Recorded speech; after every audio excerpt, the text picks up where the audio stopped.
Hello guys, welcome back to Indian Trading club.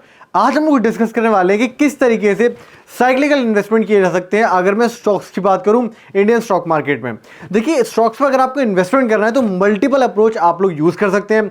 Number one इसके आप लोग fundamental investment को यूज करके चलें, जिसमें आप लोग साइकिल्स को ना देखते हुए सिर्फ और सिर्फ ये देखेंगे किस कंपनी में क्या परफॉर्मेंस चल रही है एंड आप उसमें जाके इन्वेस्टमेंट कर लेंगे। इसके अलावा आप लोग टेक्निकल एनालिसिस को भी यूज कर सकते हैं अगर आपको किसी एक स्टॉक में इन्वेस्टमेंट करना है। फॉर एग्जांपल एक रूल के तहत आप लोग क्या कर सकते हैं, किसी भी स्टॉक में अगर 200 EMA सस्टेन कर रहा है, उसका स्लोप हमें ऊपर के डायरेक्शन में देखने के लिए मिल रहा है, तो डेफिनेटली एक अच्छी पुल बैक पर आप एंट्री कर सकते हैं।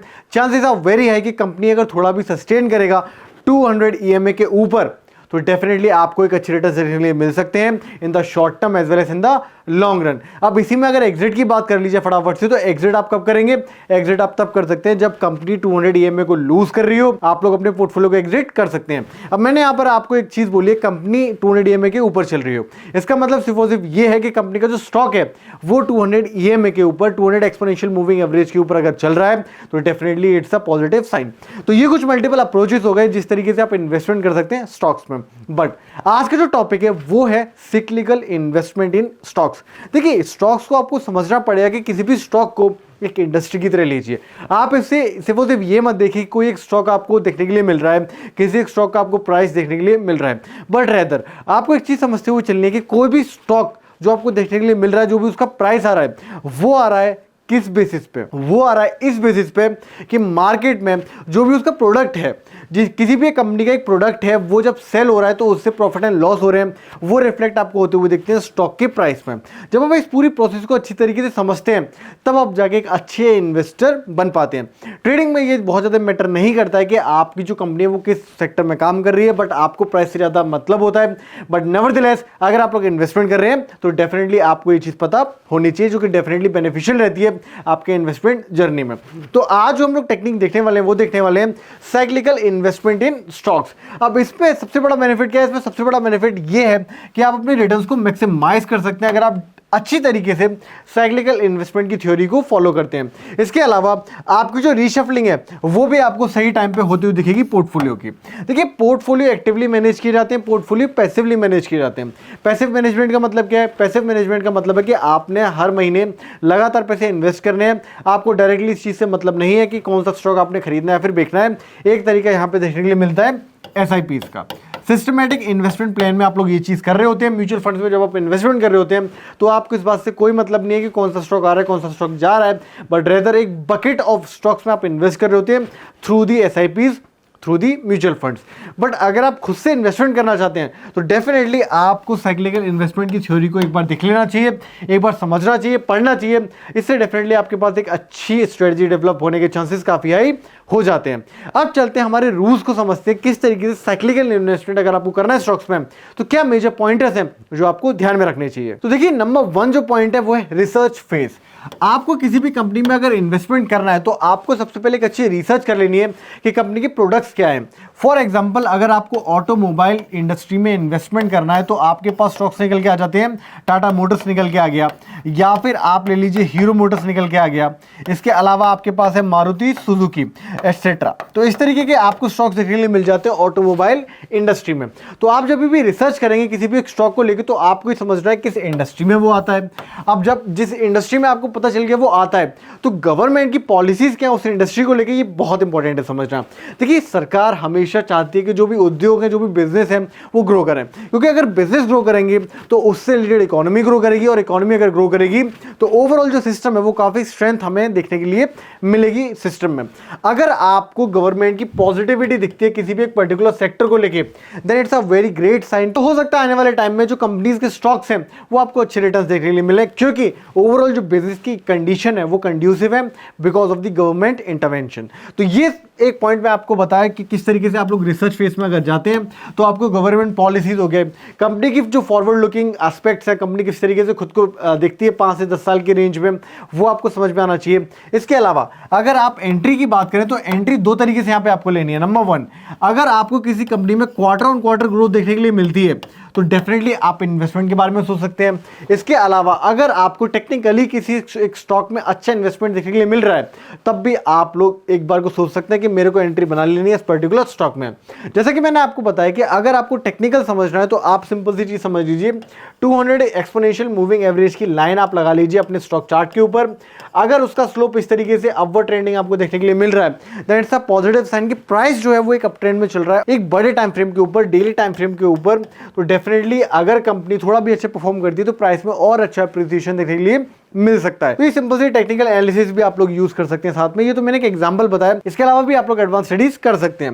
नंबर 3 आता है मॉनिटरिंग। सबसे इंपॉर्टेंट ये चीज यहाँ पे आपको देखने के लिए मिलती है। देखिए, अगर आपको लॉन्ग रन में पैसे को इन्वेस्ट करके बड़ा करना है तो थोड़ी तो मेहनत देखिए आपको भी करनी पड़ेगी। अगर मैं आपको सिखा रहा हूं तो इसका मतलब ये नहीं है कि यहाँ पे मैं आपको कोई सीक्रेट रेसिपी बताने वाला हूं, बट रेदर मैं आपको एक आइडिया दे रहा हूं, मैं आपको एक कॉन्सेप्ट समझा रहा हूं कि किस तरीके से अगर आप लोग मॉनिटरिंग करेंगे अपने इन्वेस्टमेंट की। मॉनिटरिंग कैसे होती है? जब भी क्वार्टर में रिजल्ट्स निकल के आते हैं किसी कंपनी के, तो कंपनी के रिजल्ट्स किस तरीके से है, क्या कंपनी की सेल्स इंक्रीज हुई है, और अगर कंपनी की सेल्स इंक्रीज हुई है तो प्रॉफिट मार्जिन कितना रहा है। क्योंकि अगर कंपनी का सेल्स इंक्रीज हो रहा है पर प्रॉफिट नहीं आ रहा है तो कोई तो प्रॉब्लम है मैनेजमेंट में कि वो प्रॉफिट नहीं निकाल पा रहा है, ऑल्दो यहाँ पे सेल्स इंक्रीज होता हुआ दिख रहा है। इसके अलावा कंपनी किस तरीके से पोजीशन कर रही है in comparison with its competitors, जो उसके कंपेटिटर्स हैं वो किस तरीके से परफॉर्म कर रहे हैं। तो ये सारी कुछ चीजें आपको समझनी पड़ेंगी अगर आपको लॉन्ग रन में अच्छा इन्वेस्टमेंट करना है। तो ये सारा पोर्शन कहाँ आता है? ये सारा पोर्शन आता है मॉनिटरिंग के सेक्शन में। अब बात कर लेते हैं कि एग्जिट स्ट्रेटजी आपकी क्या रहने वाली है। देखिए, स्टॉक मार्केट को महाभारत बोला जाता है एक तरीके से। महाभारत में अभिमन्यु का जो चक्रव्यूह था, वैसा ही आप लोग स्टॉक मार्केट को समझ सकते हैं कि इसमें एंटर करना तो आसान है पर निकलना काफी मुश्किल हो जाता है। तो आपके पास एंटर करने से पहले एक वेल डिफाइंड एग्जिट स्ट्रेटजी होनी चाहिए कि कब मैं अपने इन्वेस्टमेंट में से एग्जिट ले लूंगा। अगर आपके पास एक एग्जिट स्ट्रेटजी है तो definitely you can go with your investment, क्योंकि आपको पता है कि एक सर्टेन टाइम के बाद में आप इन्वेस्टमेंट से एग्जिट ले लेंगे, इररिस्पेक्टिव आपको कंपनी कितनी अच्छी क्यों ना लगती हो। तो चलिए मैं आपको कुछ इंडस्ट्रीज के एग्जांपल बताता हूं ब्रॉडली क्लासिफाई करके, ताकि आपको समझ में आए कि किस तरीके से आपको एनालिसिस करनी है। फॉर एग्जांपल हम लोग रियल एस्टेट इंडस्ट्री की बात कर लेते हैं। देखिए, कोविड आया भारत में, कोविड-19 आया, और कोविड-19 आने के साथ में आपको देखने के लिए मिले थे लॉकडाउन। लॉकडाउन में आपने एक चीज ऑब्जर्व की होगी कि आपके आसपास सोसाइटी में लोगों ने कंस्ट्रक्शन कराना स्टार्ट कर दिया। तो कंस्ट्रक्शन जब लोगों ने कराना स्टार्ट कर दिया, इससे एक चीज़ तो पता चलती है कि भारत बहुत ही पॉजिटिव नेशन है, बिकॉज इतनी बड़ी प्रॉब्लम होने के बाद में भी जो लोग फॉरवर्ड लुकिंग थे वो कंस्ट्रक्शन करा रहे थे, because they were having free time. And इस कंस्ट्रक्शन से जो बूम है रियल एस्टेट में आना स्टार्ट हो गया। अब देखिए, रियल एस्टेट में बूम पहले आया था, मार्केट जो रिबाउंड किया है वो बाद में किया है। तो आप लोग ऑब्जर्व करिएगा, कोविड-19 पीरियड में जो भी रियल एस्टेट के स्टॉक्स हैं वो जिन भी लेवल्स पे ट्रेड कर रहे थे, आज उनकी वैल्यू बहुत ही ज़्यादा इन कंपैरिजन विद 2019। ये चीज़ें आपको समझ में आनी चाहिए। जब आपको ये चीज़ समझ में आएगी तब आप देखेंगे कि जब आपके पास एक प्रॉब्लम आई थी, कोविड-19 जैसी एक एपिडेमिक आया हुआ था, तभी भी आपके पास एक अच्छा इन्वेस्टमेंट का मौका था। ऑल्दो टाइम बहुत खराब चल रहा था उस टाइम, कुछ भी समझ नहीं आ रहा था क्या सही है क्या गलत है, बट नेवरदलेस अगर आप एक अच्छे बिजनेसमैन की तरह सोचेंगे तब आपको समझ में आएगा कि डिमांड सप्लाई में डिमांड बहुत ही ज़्यादा क्रिएट हो रही थी कंस्ट्रक्शन सेक्टर में। And that's why construction sector के आसपास जो भी स्टॉक्स थे उन्होंने बहुत अच्छे परफॉर्म करके दिया। फिर चाहे वो रियल एस्टेट के स्टॉक्स हो, फॉर एग्जांपल डीएलएफ हो गया, प्रेस्टीज हो गया, या फिर अगर हम लोग बात करके चले सीमेंट इंडस्ट्री के स्टॉक्स की, उन्होंने भी काफी अच्छे परफॉर्म किया है। प्लस आप लोग कुछ स्टॉक्स को और ऑब्जर्व कर सकते हैं, फॉर एग्जांपल कजारिया हो गया। इसमें क्या है कि आप लोगों ने टाइल्स के जो स्टॉक्स हैं, सोमानी टाइल्स हो गया, ये सारे स्टॉक्स ने भी बहुत ही अच्छे रिटर्न्स हमें बना के दिए हैं। रीजन क्या है कि देखिए, सिंपल सा रियल एस्टेट में आपको ग्रोथ आना चालू हुआ। अब अगर कोई घर बना रहा है तो वो टाइल्स तो लगवाएगा ही, सीमेंट यूज करेगा ही। दैट्स वाई उसके आसपास भी आपको अच्छी खासी ग्रोथ देखने के लिए मिली। तो ओवरऑल मार्केट हमेशा फॉरवर्ड लुकिंग होता है। अगर किसी भी एक इंडस्ट्री में डिमांड आ रही है तो वो उसके स्टॉक्स में आपको रिफ्लेक्ट होना स्टार्ट हो जाएगा। सेम चीज आपको देखने के लिए मिली ऑटोमोबाइल इंडस्ट्री में। आज हर किसी को टाटा मोटर्स की रिबाउंड हिस्ट्री पता है। मार्केट में बहुत ही ज्यादा शार्पफॉल देखने के लिए मिला था कोविड-19 के दौरान, एंड उसके बाद कुछ स्टॉक्स बहुत ही अच्छे परफॉर्म करते हुए हमें दिखे हैं। उन स्टॉक्स में से एक है टाटा मोटर्स का स्टॉक। अब टाटा मोटर्स के स्टॉक ने जो भी रिबाउंड हमें देखने के लिए मिला इंडिया के जीडीपी में, इंडिया की ओवरऑल इकोनॉमी में, वो बहुत ही अच्छे तरीके से रिफ्लेक्ट हुआ टाटा मोटर्स के स्टॉक में। अगर लोगों ने अच्छे पैसे कमाना दोबारा से चालू किया तो लोगों ने गाड़ियां भी खरीदी अपनी सुविधा के लिए, कन्वीनियंस के लिए, एंड उनमें से कई गाड़ियां थी टाटा मोटर्स की। And that's why Tata Motors ने बहुत अच्छी तरीके से परफॉर्मेंस यहाँ पे दी है। इसके अलावा अगर आप लोग थोड़ी बहुत गाड़ियों के बारे में जानकारी रखते हैं तो आपको भी ये आइडिया होगा कि मार्केट टाटा मोटर्स का पहले अगर मैं बात करके चलूँ कोविड-19 से पहले जो मॉडल्स थे वो कुछ खास अच्छे नहीं थे, उनकी एफिशिएंसी भी अच्छी नहीं थी। बट आफ्टर कोविड-19 कंपनी ने रिसर्च में बहुत ज़्यादा इन्वेस्टमेंट किया। आफ्टर दैट जो वो अपने पोर्टफोलियो में अच्छी गाड़ियाँ लेके आए, फॉर एग्जाम्पल नेक्सा हो गया या फिर नियॉन हो गया।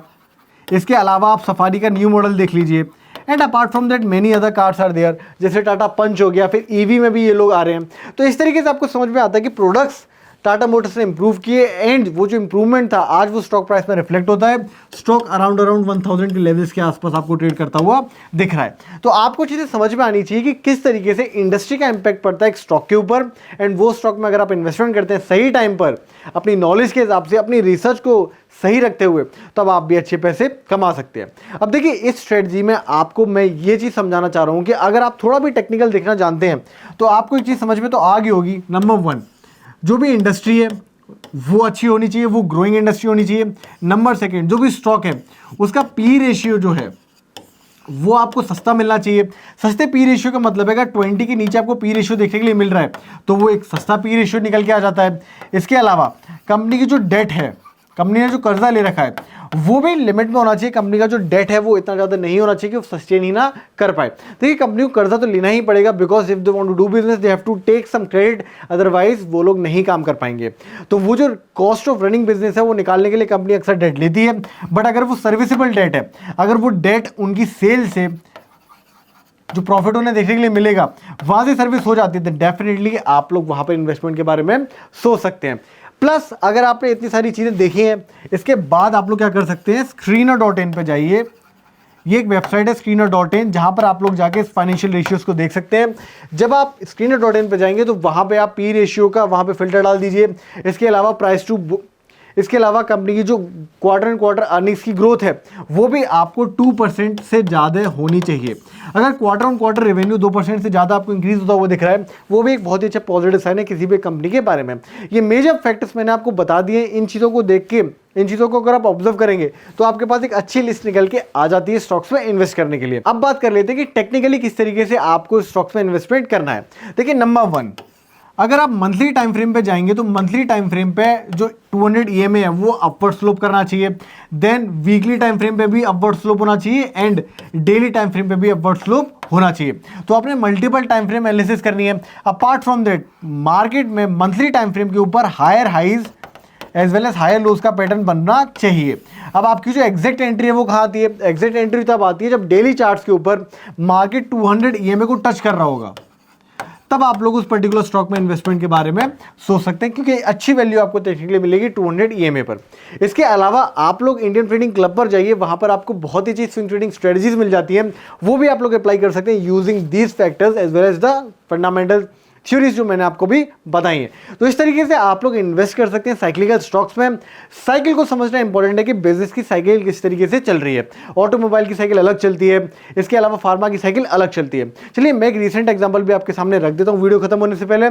इलेक्शन के टाइम पर मार्केट 10% तक क्रैश हो गया था एक सिंगल डे में, बट उस दिन जो IT था उसने क्रैश नहीं किया था।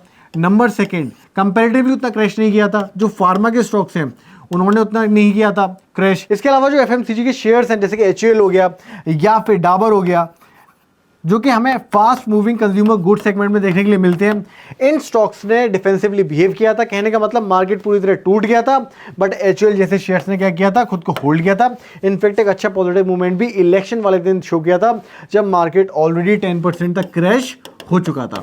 तो यहां से आपने क्या सीखा, यहां से आपने ये सीखा कि आपको अपने पोर्टफोलियो में सर्टेन अमाउंट डिफेंसिव स्टॉक्स का रखना है। डिफेंसिव स्टॉक्स कौन से होते हैं, डिफेंसिव स्टॉक्स वो होते हैं जब मार्केट ओवरऑल क्रैश हो रहा हो तो वहां पे हमें स्ट्रेंथ देखने के लिए मिल रही है। इसके अलावा आपको अगर इन्वेस्टमेंट करना है तो मेजर पोर्शन आप वहां रखिए जिस साइकिल में आपको लग रहा है कि मार्केट अच्छा परफॉर्म करने वाला है। ये पता कैसे आपको चलेगा, इसके लिए आपको करनी पड़ेगी रिसर्च। आपको न्यूज़पेपर देखने पड़ेंगे, जो ग्लोबल ट्रेंड्स हैं वो आपको समझने पड़ेंगे, किस इंडस्ट्री में किस तरीके से परफॉर्मेंस आ रही है, कहाँ पर डिमांड आ रहा है, कहाँ पर सप्लाई आ रही है। ये देखिए थोड़े एक्सपीरियंस के साथ ही समझ में आता है। इसके अलावा जैसा कि मैंने आपको टेक्निकल सेटअप बताया वो भी आप लोग यूज कर सकते हैं। तो आई होप आपको समझ में आएगा किस तरीके से साइक्लिकल इन्वेस्टमेंट आप लोग कर सकते हैं स्टॉक्स में, किस तरीके से सिंपल फंडामेंटल्स को यूज करते हुए, बेसिक टेक्निकल एनालिसिस को यूज करते हुए आप लोग इन्वेस्टमेंट कर सकते हैं to definitely gain some alpha over the portfolio managers. जो लोग आपके म्यूचुअल फंड में स्टॉक संभाल रहे हैं उनसे आप थोड़ा सा बेटर डेफिनेटली परफॉर्म कर सकते हैं। अब सबसे इंपॉर्टेंट चीज यहां पर जो देखने के लिए आती है वो आती है एग्जिट। देखिए मैं वीडियो एंड करने से पहले आपको बता ही देता हूँ एग्जैक्ट मेरा जो क्राइटेरिया है वो क्या है। अगर स्टॉक 200 EMA के नीचे आना चालू कर देता है, अगर ये मेरी 200 EMA की लाइन है एंड स्टॉक इसके नीचे आना चालू कर देता है, मैं एक बार के लिए अपना स्टॉक में से इन्वेस्टमेंट खाली कर दूंगा एंड दोबारा से जब वो 200 EMA को गेन कर रहा होगा तब मैं री एंट्री अपनी बना लूंगा। अब देखिए इस तरीके से क्या होगा कि कई बार आपके जो अच्छे स्टॉक्स हैं वो भी आप एग्जिट कर देंगे, बट कोई प्रॉब्लम वाली बात नहीं है, क्योंकि अगर आपने एक भी अच्छा स्टॉक पकड़ा तो पॉसिबली वो महीनों तक, इवन ईयर्स तक दोबारा 200 EMA को टच नहीं करता है and in future course of action अगर वो टच करेगा भी तो भी जो प्राइस आपको देखने के लिए मिलने वाला है वो आपकी एवरेज बाइंग प्राइस से बहुत ही ज्यादा ऊपर देखने के लिए मिलने वाला है। तो इस तरीके से आपको 200 EMA का बहुत ही ऑर्गेनिकली, बहुत ही अच्छी तरीके से, सस्टेनेबल तरीके से यूज करना है। तो आई होप दोस्तों आपको समझ में आया होगा कि साइक्लिकल स्टॉक्स में इन्वेस्टमेंट करना कितना ज्यादा यूजफुल है। थोड़ी सी मेहनत आपको अपने एंड से करनी पड़ेगी। अगर आपको कोई भी डाउट है किस तरीके से मुझे स्क्रीनर को यूज करना है, कैसे मैं screener.in को यूज करूं, कमेंट करके डेफिनेटली बताइए। I will put a concise video on how to use screener.in या फिर आपको चार्टिंग कैसे यूज करना है, ये सारी चीजें मैं आपको एक सेपरेट वीडियो में बताऊंगा to generate some fundamental scans. Number 1, number 2, अगर आपको कोई और डाउट है स्ट्रेटजी को लेकर वो भी आप कमेंट में बता सकते हैं, हम अगली वीडियो में उन्हें डेफिनेटली सॉर्ट आउट कर लेंगे। अब जाने से पहले आपको क्या करना है, अगर आपके पास डीमेट अकाउंट नहीं है, पिन कमेंट में आपको उसका लिंक मिल जाता है, do open a demat account and invest after learning as well as thorough research. इस तरीके से आपको जो लॉन्ग टर्म में पोर्टफोलियो बहुत ही अच्छा होते हुए दिखेगा।